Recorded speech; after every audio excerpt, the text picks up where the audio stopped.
The first light of the mining moon rose like a tired flame over the broken quartz, and the air tasted of dust and old metal. As Leora stood at the edge of the grav ball field with her hands shaking softly, she tried to hide the tremor by pulling her cloak tighter, but the wind betrayed her, lifting the cloth just enough for the crowd to notice the thin metal brace around her leg. Whispers rose like insects, sharp, impatient, ready to sting. A guard snorted behind her and told everyone that the match was canceled because the alien girl was wasting their time again, and laughter rolled across the bleachers like a cruel wave. Leora kept her eyes low, her bright violet pupils dimmed by shame. She whispered the words she had repeated for years. "Sorry, sir, I can't play ball." She tried to step back, but her damaged leg hesitated. The metal inside the brace caught the sunlight and reflected a thin silver line across the dust. For her, it was a reminder of everything she had lost. For the crowd, it was a reminder of the law. No tech assistance in competitive arenas, no exceptions, no mercy. The law didn't care that her injury came from a blast during the coup that destroyed her home. The law didn't care that her people saw the game as sacred and healing. The law only cared about rules made by men who had never bled, never limped, never tried to stand again after life crushed them. A rusty clang echoed from the hangar nearby, and a human man stepped out wearing stained worker gloves and a jacket patched more times than she could count. Cole, the human mechanic, watched from the shadows with tired eyes that had seen too many battlefields and too many broken things walking around, pretending they weren't broken. He saw the way Leora studied the ball on the ground, her gaze tracing every curve of its glow, not with fear but with yearning. He noticed the way her fingers flexed as if remembering a motion her leg couldn't follow anymore.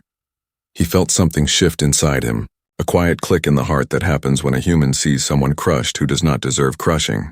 The guard waved his baton and ordered Leora off the court, calling her a burden on the district. And the people laughed again, laughter thick and empty and safe. The kind of sound made by those who know the law protects them and punishes others. Leora didn't fight back, she simply nodded and whispered, "Yes, sir." Her voice barely a thread of breath, she turned away, stepping carefully so the brace wouldn't lock, and moved toward the junkyard path behind the hangar, where no one watched and no one cared except one man.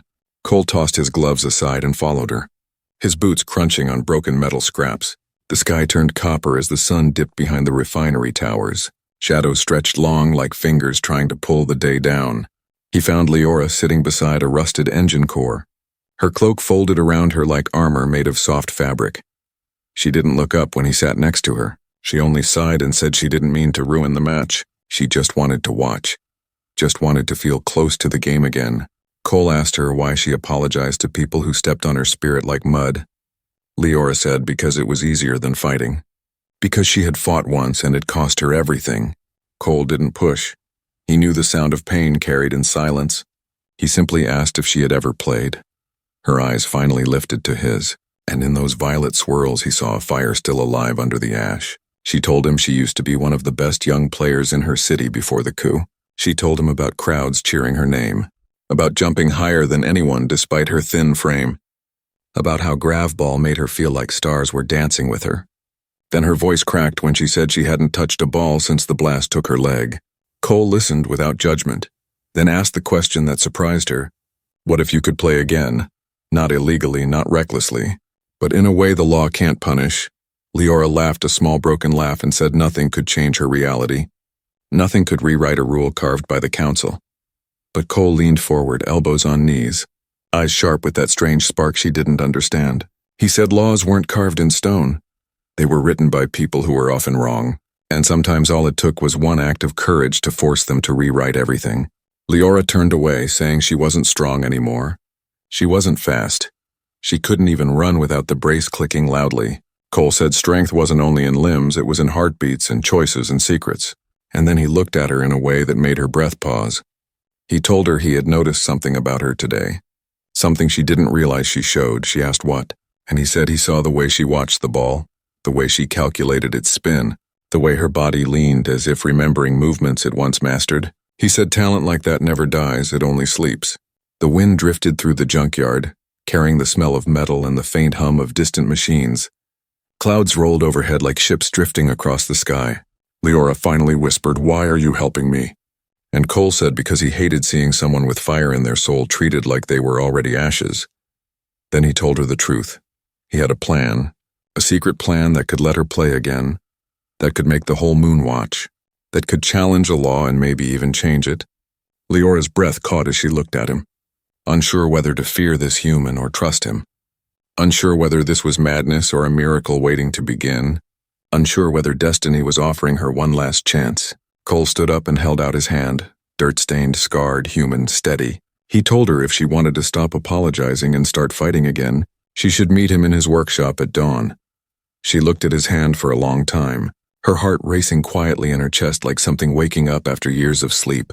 Then slowly, with a trembling courage she didn't know she still had, she placed her hand in his, and in that single motion the dusty moon changed, fate shifted, and a story bigger than both of them finally began. The morning came quietly, with a soft blue haze drifting across the mining moon as if hiding secrets inside the light. Cole's workshop stood alone at the edge of the scrapyard, half buried under piles of broken engines and shattered drone wings, the kind of place where forgotten things waited for someone brave enough to give them purpose again. Inside, the air smelled of metal dust and old sparks, and the silence felt like a held breath waiting to be released. Leora stepped through the doorway with slow, careful steps, her cloak brushing against wires and tools hanging from the ceiling like frozen lightning. Cole was already awake, welding sparks lighting his face like tiny suns. He didn't look up immediately. He only said he was glad she came, and the warmth in his voice made her chest tighten in a way she didn't understand. She took another step, the brace clicking faintly, and asked what exactly he wanted from her. Cole turned off the torch and faced her with steady eyes that held stories she couldn't read yet. He told her he didn't want anything for himself. He only wanted to give her back something she had been forced to lose. She hesitated, unsure whether to believe him, unsure whether anyone on this moon had ever wanted to help her without a hidden motive. Cole pointed to a table where pieces of metal, wires, and servo springs were arranged with surprising care. He explained that these were the parts of an old military exobrace, outdated, stripped of power circuits and simple enough to escape the scanners that watched every arena. He said he planned to rebuild it into something smaller, lighter, something that could support her leg without breaking the law. Leora stared at the parts, the cold metal reflecting her face in sharp fragments. All her life she had been told to hide her weakness, hide her past, hide her identity. She had accepted that the world had no place for her dreams. Yet here in this cluttered workshop stood a human who had decided she was worth rebuilding. She didn't understand it, and part of her feared it. She asked him why he believed she could play again when no one else did. Cole leaned against the table, crossing his arms, the welding light fading behind him like a dying ember. He told her he had seen soldiers who had lost limbs find ways to keep fighting. He had seen children in ruined towns chase hope with nothing but broken toys and stubborn courage. And he had seen Leora look at a grav ball as if it were a piece of her soul she wanted back more than breath. He said, "You can't fake that kind of hunger, and you can't bury it either." Leora lowered her gaze, feeling the memory of her old life rise like a ghost beside her. She saw herself running across a glowing court, crowds chanting her name, her steps light and sharp as starlight. She felt again the impact of the blast, the tearing pain, the darkness that swallowed her. She blinked hard, not wanting Cole to see the tears collecting in her eyes. But he noticed, of course he did. Humans always notice the things you tried hardest to hide. He told her gently that pain didn't mean she had failed. It meant she had survived. And surviving was the strongest thing anyone could do, especially someone who had lost so much. She listened, breathing slowly, her heart softening against her will. She didn't know how long it had been since someone spoke to her without mockery or pity. She didn't know how long it had been since she felt the faint spark of hope she now felt flickering. Cole invited her to sit on a low stool and asked if he could run a test on her leg to measure the remaining strength. She nodded, lifting the cloak slightly, the metal brace catching the light. He worked carefully, his hands steady, his touch respectful. He adjusted the straps, counted her muscle tension, and tested her balance by asking her to stand without leaning on anything. She tried and stumbled, reaching for a crate to steady herself. But Cole caught her by the wrist, holding her just enough to keep her upright without making her feel trapped. Their eyes met for a breath, a moment of quiet connection in a world full of noise and cruelty. Then she pulled her hand back gently, and Cole pretended not to notice the faint flush on her cheeks. He picked up the pieces of the new brace and told her it would take time, training, patience, and a kind of courage that didn't come from strength but from belief. She asked belief in what? And he said belief in herself, belief that she was more than a broken law or a forgotten exile, At the word exile, she stiffened, her heartbeat stumbling, her breath tightening as if a cold hand pressed against her ribs. Cole noticed the change, the way her shoulders pulled in, the way her pupils narrowed. He asked her if the guards watched her sector because of her injury or something more. Leora looked away, her jaw trembling slightly. She said she didn't want trouble. She said the less he knew, the safer he would be. But Cole erased the distance between them in 2 quiet steps and told her he didn't want safe. He wanted truth. For a long moment she said nothing, her breath coming slow and shaky. Then she whispered what she had kept hidden for years.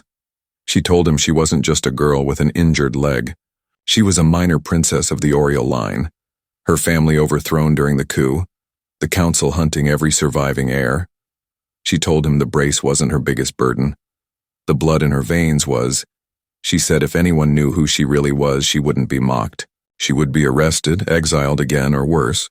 Cole listened with a stillness that felt heavy and protective. Not fearful, not shocked, only thoughtful. He said he understood now why the guards hovered and why she moved like someone trying to disappear. He stepped closer and told her quietly that her secret didn't change anything. Not for him, not for what they were building, not for the game she needed to win. If anything, it made the mission even more important, because winning in public would mean hope for people who had forgotten how to hope. Leora looked at him with wide eyes full of fear, and something brighter hidden under the fear. She asked him, "What if we fail?" And Cole answered in a voice steady as steel that if they failed, he would take the blame, and she would disappear again safely. She whispered, "Why do you care this much?" And Cole said because humans don't walk away from someone who deserves a chance to stand again, because he saw something in her worth fighting for, something worth risking more than a workshop full of scraps. The light shifted as clouds rolled past the window, sending a beam of pale gold across Leora's face. She closed her eyes for a second, letting the warmth touch her, letting the moment breathe. She opened them again and nodded slowly. She said she would train. She would try. She would not run from this. And Cole smiled in a way that made the workshop feel less like a graveyard of broken machines and more like a place where impossible things could be reborn. He picked up the brace pieces again, sparks flickering as he welded them into shape, and Leora watched, heart trembling, mind racing, destiny shifting quietly in the background like a storm gathering strength. Neither of them knew exactly where this path would lead, but both could feel the world beginning to turn in a new direction, guided by a human mechanic, an exiled alien princess, and a game that might change everything. The first morning of training began with a cold wind rolling across the scrapyard like a warning, the sun still hiding behind the metal towers as if watching from a safe distance. Leora stood at the center of the empty yard with her cloak folded beside her, her new brace wrapped around her leg like a silver promise. It was lighter than the old one, smoother, built with human hands and quiet hope. But she still looked at it with fear, as if it might betray her the moment she moved. Cole stepped out of the workshop carrying a small grav ball, its faint blue glow reflecting across the dust. He tossed it lightly in one hand and told her the first lesson was simple. She had to trust her leg again. Those words made her breath catch because trust was something the world had taken from her long ago. Yet she nodded, her heart beating hard in her chest. She positioned her feet the way she remembered from years before the blast. Her stance, trembling like a forgotten melody trying to find its rhythm again. Cole told her to breathe slowly, to let the air fill her lungs, to let her mind settle before she moved. He stepped back and tossed the ball gently toward her. She lifted her arm to catch it, but her leg faltered and she stumbled forward. The ball slipped past her fingers and rolled across the ground. She bent to pick it up, but the shame in her chest felt heavier than the dust around her. She whispered that maybe this was a mistake. Maybe she wasn't meant to return to the court. Cole shook his head and said, "Mistakes were only steps on the path to something stronger." He told her every soldier learned to fall before they learned to stand, and every player learned to lose balance before they mastered control. He walked over, picked up the ball, and placed it gently in her hands. He told her they would start again, not from the past she once lived, but from the present she was building piece by piece. Leora tried again, her fingers gripping the ball, her stance steadier now. Cole tossed it once more. She stepped into it, the brace shifting smoothly under her weight. She caught the ball, but her landing was shaky. The brace made a small click. She winced, but she didn't fall this time. She stood there breathing hard, her heart pounding loud enough to echo in her ears. She looked at Cole and waited for him to say she wasn't ready, but instead he nodded with a proud half-smile and said, "That was it. That was the beginning." They trained for hours, the dust rising around them like a storm that refused to settle. Cole taught her footwork first, slow controlled steps, then faster pivots, then small jumps that tested the brace's strength. Every time she doubted, he stood close enough to catch her but far enough to let her try on her own. He didn't touch her unless she fell, and each time she stumbled, he lifted her with the same steady calm, telling her she was improving even when she didn't see it. Leora learned the rhythm of breathing again, the pulse of movement, the feel of weight shifting from one foot to the other. She learned to let the brace help her only slightly, never fully, because Cole warned her the law banned devices that replaced ability, but not devices that supported natural motion. He reminded her that their goal wasn't to cheat the system. Their goal was to challenge it from within, to show the world she could play not because of tech, but because of heart. By midday she was sweating, her hair clinging to her forehead, the glow on her cheeks mixing with exhaustion and something close to pride. She asked Cole if he thought the brace would pass the arena scanners. He explained how he removed the forbidden circuits, how he kept the design light and manual, how every piece was shaped by human hands instead of coded AI. He told her the law wasn't written to stop people like her. It was written to stop machines from replacing players. She wasn't a machine, and she wasn't replacing anything. She was reclaiming what was hers. But even as he spoke, a patrol drone buzzed past the scrapyard fence, its red scanner sweeping across the shadows. Leora froze instantly, her breath stopping mid-chest, her shoulders tightening like she expected chains to drop from the sky. Cole stepped in front of her slightly, blocking the drone's line of sight, his jaw hard, his eyes fierce. The drone drifted for a moment, then flew on, leaving behind a trail of uneasy silence. Leora whispered that she hated living like prey, hated hiding, hated fearing every metal sound in the air. Cole turned to her slowly and said that fear was a tool for survival, but it should never become a cage. He told her the best way to break that cage was to stand in the open, to win, to remind the moon that the girl they tried to erase was still alive. She asked him if he truly believed she could win again, and he answered without hesitation that he wouldn't be building all this if he didn't believe. As the sun dipped lower and shadows stretched across the scrap piles, Cole drew a white chalk line on the ground and told her they would try something harder. He tossed the ball with more force, and she ran for it, her movements uneven at first but driven by raw determination. She caught it, stumbled, steadied, then threw it back with a small burst of strength she didn't know she still carried. Cole caught it and chuckled softly, the sound warm and surprised, as if he had just seen the first spark of a star that would soon burn bright.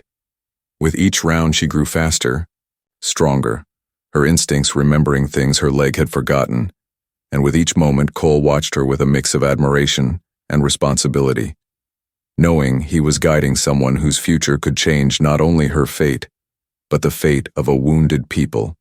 As dusk settled over the yard, painting the sky in deep violet shadows that matched Leora's eyes, she stood in the center again, breathing hard but standing tall.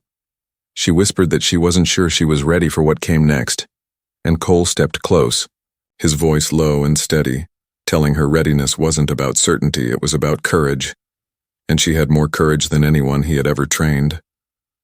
Leora looked at him, her eyes shining with exhaustion and fragile hope, and for the first time she believed him, truly believed him.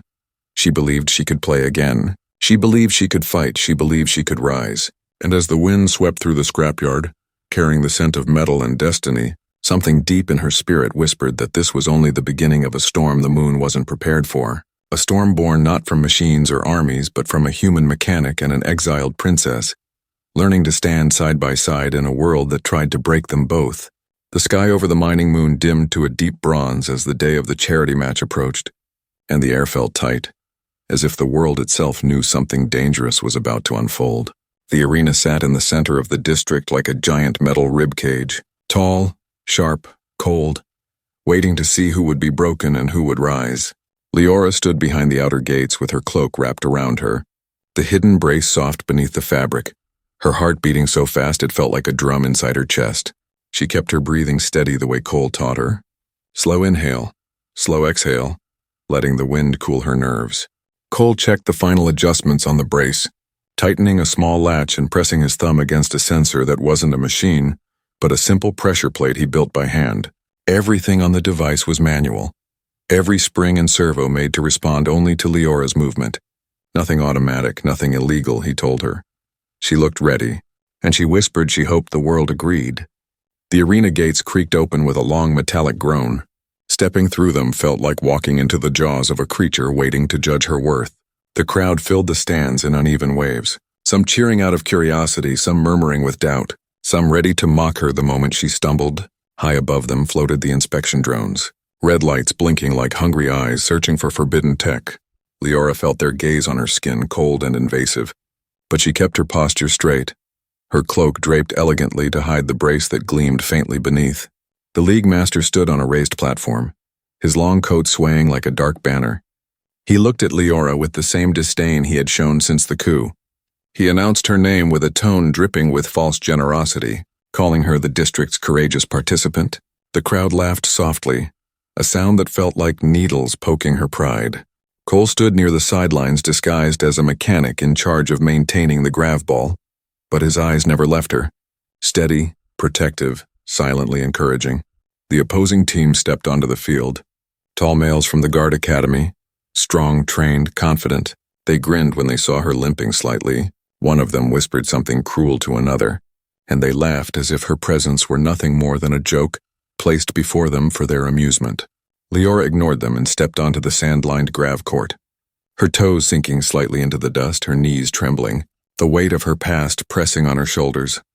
The whistle blew, sharp and merciless, and the match began.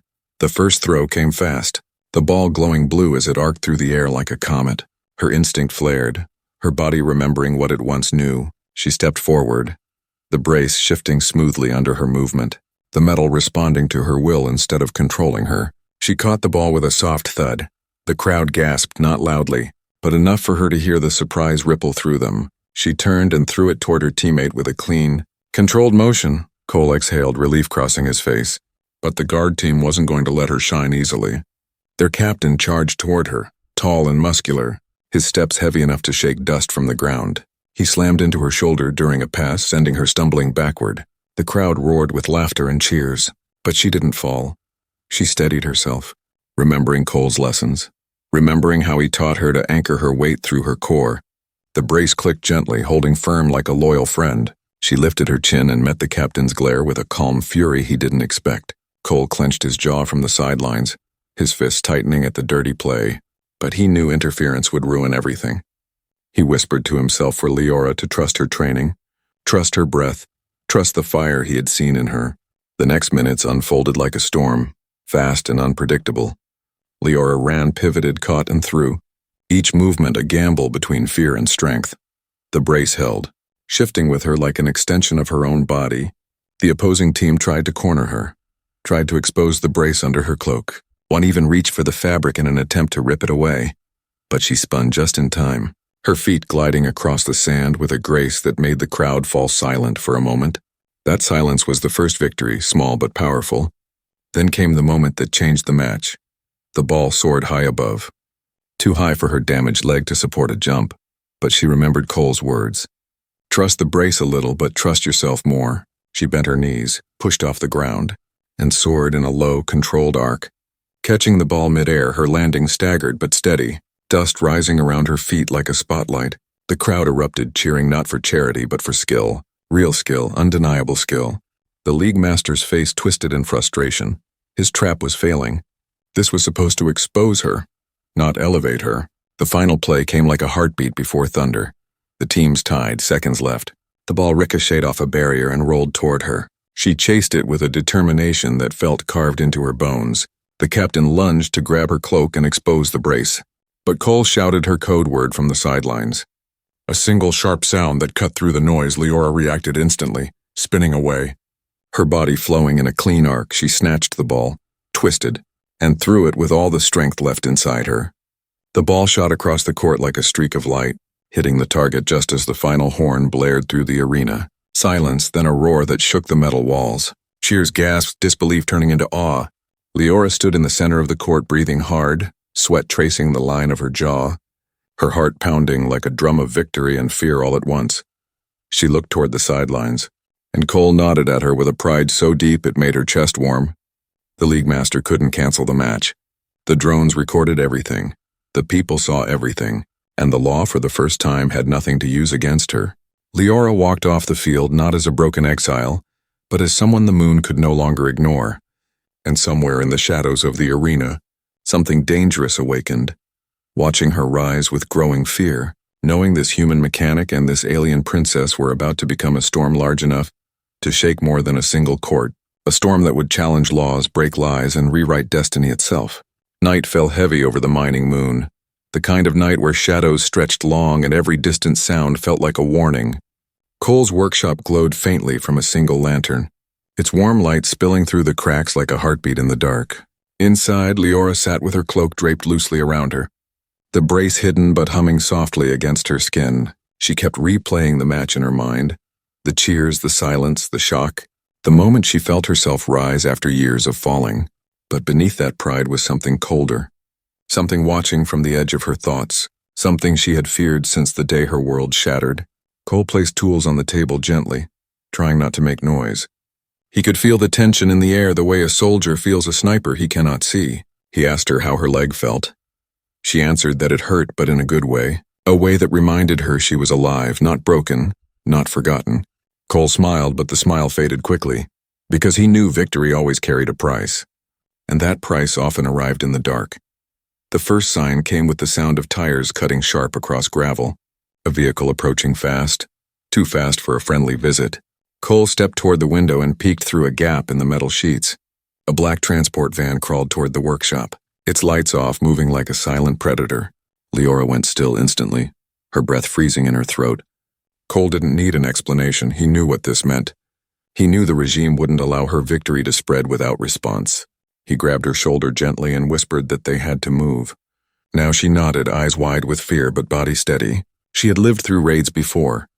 She recognized danger the way a hunted creature recognizes footsteps in the dark. Cole extinguished the lantern and led her to the back door. But it was too late. The van door slammed open and shadows poured out. Men in dark uniforms with badges that carried no names. The kind of men who obeyed orders whispered in the dark halls of power. One of them shouted for Leora to step out, calling her by her hidden title, Princess of the Oriole Line. Leora froze, the sound of her true name spoken aloud sending a shock through her chest. She whispered to Cole that they found out. Cole didn't let her finish. He pushed her gently toward the workshop's darkest corner and grabbed a wrench from the table. The men kicked the front door open, metal crashing like thunder. Cole stepped into the doorway without fear, his body blocking the path to her. The leader of the group told him to move, saying this was not his concern. Cole answered in a low, controlled voice that everything happening here was his concern. The leader smirked and raised a shock baton, ordering his men to restrain him. But Cole had survived human wars, and wars taught him to think fast. He shifted his weight, threw the wrench with precise force, hitting the nearest guard in the wrist. The baton clattered to the floor. Another rushed forward, but Cole grabbed a flash flare from his shelf, snapped it, and threw it like a blinding star. Light burst across the workshop, filling the dark with a sharp white explosion. The guards stumbled back, covers thrown over their eyes. Leora moved from the shadows, gripping the edge of the table for balance. She wanted to run, but the brace jammed slightly from the earlier match. Forcing her to limp, Cole saw her struggle and rushed to her side, pulling her into the alley behind the workshop, but the drone overhead spotted them, its red scanner locking onto Leora's heat signature. She gasped and ducked. Cole didn't hesitate. He grabbed a sling device from his belt, loaded a metal bolt and shot it with a snap. The bolt struck the drone's eye. Sparks erupted as it spiraled down and crashed against a pile of scrap. They ran, feet pounding against the ground, Leora's cloak whipping wildly behind her, Cole guiding her through narrow paths between rusted engines and broken ship hulls. But the guards recovered quickly and followed, shouting commands, boots slamming into the ground like approaching thunder. The alley ended abruptly, A dead wall rising in front of them. Leora whispered in panic that they were trapped. Cole turned, pressing her behind him, ready to fight, though he knew the odds were against them. But then Leora did something she had never dared before. She stepped out from behind him and lifted her chin, her voice trembling but strong. She shouted into the night that she was done hiding, done running, done letting her existence be treated like a crime. Her voice carried across the scrap fields, scattering birds and startling nearby workers awake. She reached into her cloak and activated a small street beacon, hidden long ago by her people, its blue light shooting into the sky like a flare of truth. Windows opened across rooftops. Tired faces peered out, cameras activated. Drones owned by civilians drifted toward the light. The guards stopped for a moment, unsure, because every witness mattered when the regime needed silence to keep its power. The leader stepped forward and told her she was breaking protocol. But Leora stood tall, her violet eyes glowing under the beacon light. She said if they wanted to take her, they would have to do it in front of the entire district, in front of every lens now recording, in front of every person who saw her win fairly today. A miner woman drove her old loading truck into the alley, blocking the guards with a screech of metal, shouting that the girl had done nothing wrong, that the world was watching. More people gathered behind her. A growing wall of bodies refusing to move, the guards hesitated, their orders caught between fear and authority. Cole took Leora's hand and led her through the back of the crowd as voices rose louder, people shielding her with their bodies, guiding her deeper into safety. The guards finally retreated, but their retreat was not defeat, it was a warning. As they reached a quiet corner of the district, Leora leaned against a wall, breath shaking, tears slipping down her cheeks. She asked Cole why he risked everything for her, and he answered simply, "Because humans don't walk away when someone worth saving stands alone." But even as she held his hand tightly, grateful and trembling, she knew this night changed everything. The regime wouldn't forgive this humiliation. The game had shifted from a court battle to a war of survival, and the storm they were stepping into would be darker and far more dangerous than anything they had faced before. Night slipped away too fast as the day of the final match rose like a silent storm over the mining moon, the sky heavy with bronze clouds that felt more like warning signs than weather. Leora stood at the edge of the grand arena with her hood pulled low, the hidden brace warm beneath her cloak, her pulse racing with a mix of dread and fierce determination.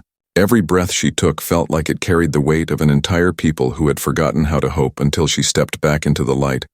Cole stood beside her, steady as always, the human mechanic who had become her shield, her teacher, her quiet strength in a world that wanted her erased. He checked the brace one last time, fingers running over each latch and tiny manual plate. His eyes focused and serious, he told her everything was ready. Everything was tuned to her body exactly. Nothing more, nothing less. The law couldn't claim the brace played for her. It only supported what she already had inside. As they walked through the back corridor leading to the field, the sound of the crowd grew louder, thousands of voices blending into a wave of tension and raw curiosity. Humans and aliens packed the stands, some cheering her name, some booing, some waiting to see whether the girl who defied the council would rise or break under pressure. Drones hovered in the air like cold metallic birds, their red lenses watching her every movement. Scanning, judging, recording. Leora felt the fear tightening her chest.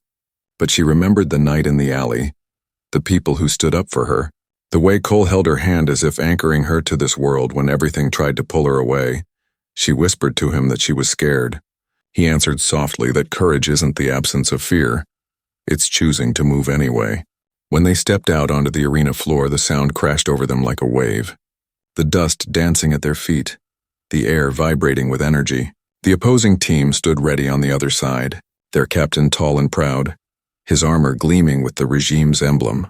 He shouted across the field that she wouldn't leave with the victory today, that the council would not let a princess in hiding make a mockery of their sacred laws. Leora didn't respond. She lifted her chin and let her silence speak louder than any threat. The whistle screamed and the match exploded to life. The ball shot into the air, spinning with bright blue light. Leora took the first step, the brace shifting smoothly beneath her, her body remembering every hour of training, every fall, every rise. She caught the ball mid-run and the crowd gasped, her speed surprising even her. She threw it to her teammate and pivoted sharply, dust spraying behind her feet like sparks. The opposing captain charged her with a brutal force meant to break her concentration. He slammed his shoulder into her, sending a sharp burst of pain up her side. She stumbled but didn't fall. Cole clenched his fists at the sideline but forced himself to stay still, because interfering now would destroy everything. The match moved fast and fierce, every second a struggle. The guards on the other team trying to corner her. Her own team trying to support her, without exposing her brace. Leora ducked, spun, ran, and jumped, her movements flowing like water shaped by willpower. The brace moving with her like it was part of her body. Not a machine, but an echo of her strength. Every motion building the story of why she deserved to be here. Why no law should deny her right to stand. Halfway through the match, the captain made his move, a dirty trick hidden beneath his glove. A small magnet device meant to lock her brace and freeze her mid-step. He lunged toward her, grabbing her arm and pressing the device against her leg. The brace stiffened instantly, locking in place. Leora gasped as her movement froze. The crowd erupted in mixed shouts. Some cheering, some screaming in outrage. Cole's heart stopped for a beat, but he had prepared for this.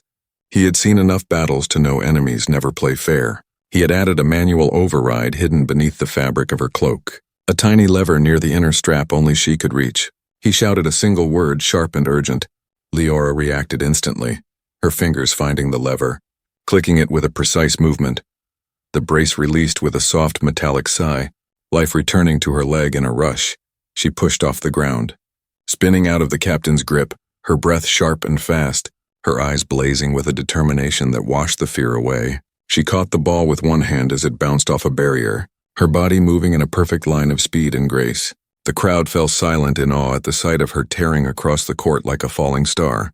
The final seconds of the match arrived like thunder. The score tied, tension thick enough to taste. Leora stood at the far edge of the arena holding the glowing ball, sweat tracing the side of her face, her chest rising and falling in heavy breaths, the captain blocking her path with rage burning in his eyes. She didn't hesitate, she didn't waver. She sprinted forward, the brace clicking softly in perfect rhythm with her steps. She feinted left, then cut sharply right, leaving the captain lunging at empty air.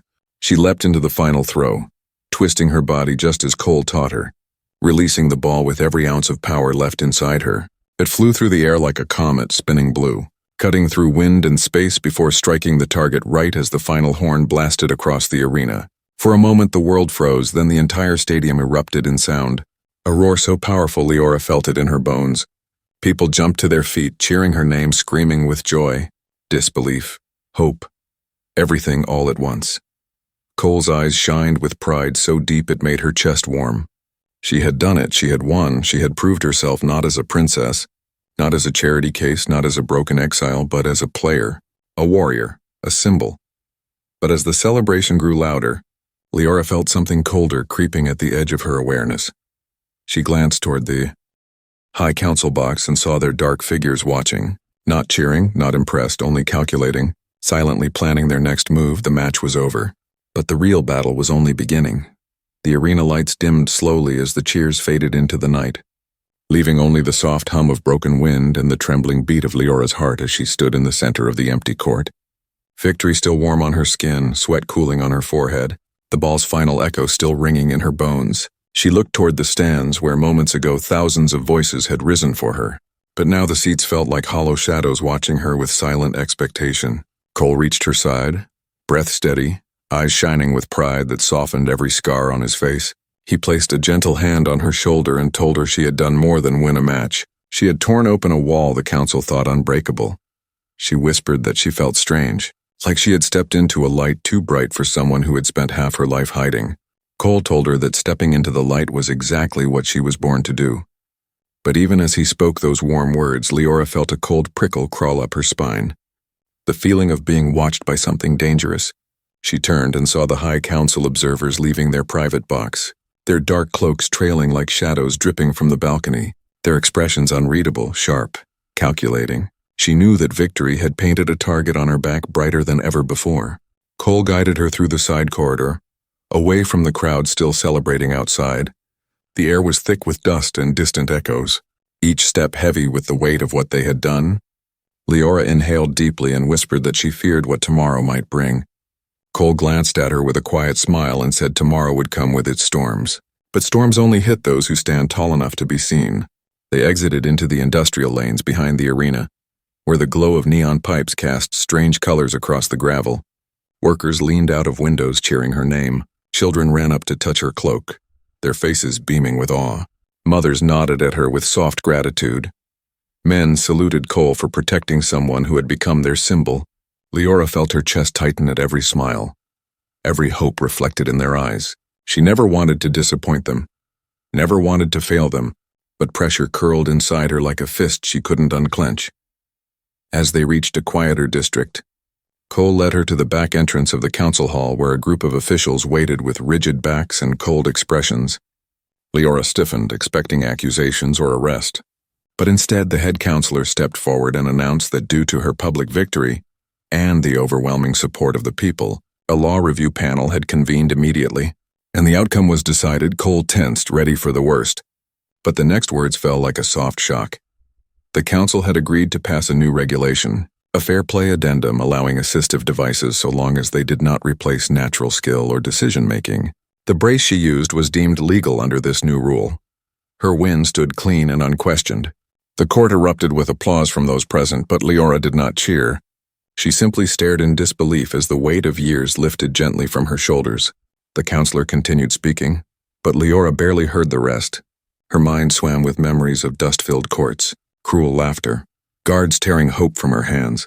She blinked hard to keep tears from falling.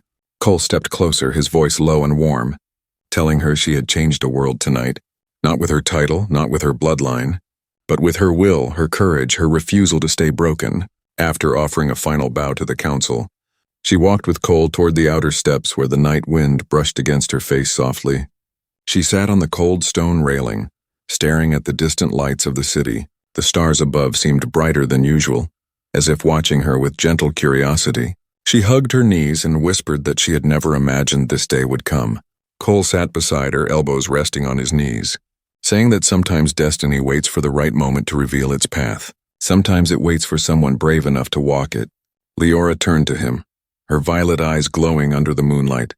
She asked him quietly why he had gone so far for her, why he had risked his safety, his life, and his future to help someone who was once a stranger standing alone on a dusty court.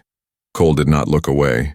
He answered that humans don't turn their backs when someone worth saving stands in front of them, that he saw her strength long before she believed in it herself, that he couldn't ignore someone with a fire like hers. She felt her throat tighten, not with sadness but with a warmth she hadn't felt in years, a gentle warmth that wrapped around her heart like a soft ribbon. She placed her hand over his, a small gesture but heavy with meaning. She whispered thank you, not just for the brace or the training, but for seeing her when the world wanted her invisible, for believing in her when she didn't believe in herself. In the distance, she could hear celebrations rising from the worker districts, fireworks bursting in thin streaks of color, children chanting her name. The sound carried through the air like a living echo of hope. Cole watched the lights with her and said this was just the beginning, that the intersystem circuit awaited, bigger crowds, tougher rivals, darker enemies, and greater stakes. Leora nodded slowly, feeling the future open before her like a wide, glowing road, dangerous yet filled with possibility. She stood up, the brace shifting gently under her movement, strong, steady, familiar. She looked at the sky one more time and whispered that she was ready, ready to keep fighting, ready to rise, ready to face whatever shadows tried to silence her again. Cole stood beside her, the wind sweeping his jacket back, the moonlight falling across both their faces. Two figures standing at the edge of destiny, bound not by law or blood but by courage and the unspoken bond formed between them through fire and fear and victory. And as they walked away from the council hall side by side, their steps echoed softly across the stone path, carrying the promise of a new chapter, a new battle and a story far from its end. A story that had only just begun with a human mechanic and an alien princess who refused to bow to the world that tried to break them.